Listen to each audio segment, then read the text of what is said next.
Yo, it's Napoleon, the legend, New Orleans, Essence Fest 2017.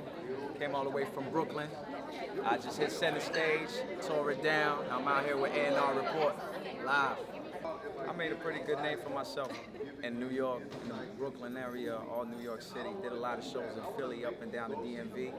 And recently I just came back from tour in Europe. I did 14 shows, France, Belgium, a lot of countries, a few festivals, and did South by Southwest, but still a lot of places I haven't hit yet. There's still a lot of places where I feel like my music should go. So talking to people like you, doing shows, one show at a time, one song at a time. Well, it was very intense because it was 14 shows in the span of like, I think 16 or 17 days. So before I went, I just wanted to make sure I was in shape. So I hit the gym because I knew it was going to take a toll on my body. It was like one city, one show every city. And just mentally prepared. I wanted to be sure I knew my set inside out. I knew what I wanted to hit people with.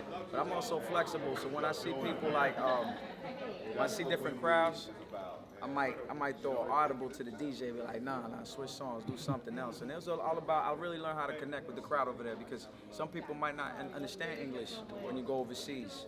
So, but they understand your energy, they understand your passion and what you're bringing out there. And I learned how to really connect with the crowd, and it made me see how powerful music was because I'm so far away from home, and people actually come up to me after the show. They come buy merch, they come talk to me, take pictures, tell me how I touched them, what I was saying with my words. Some people that say they drove 100 miles just to see me perform at certain cities.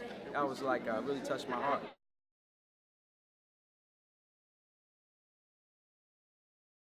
But learn about the business, you know, we all just want to be in the studio and hit the stages, but you need to learn about the business. You need to figure out how you're going to get paid and what your worth is and how to build your worth.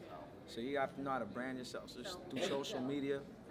You have to know how to show up to places and be professional and be on time. A lot of artists take that for granted, but when you're independent, you have to be on point because you're on your own business.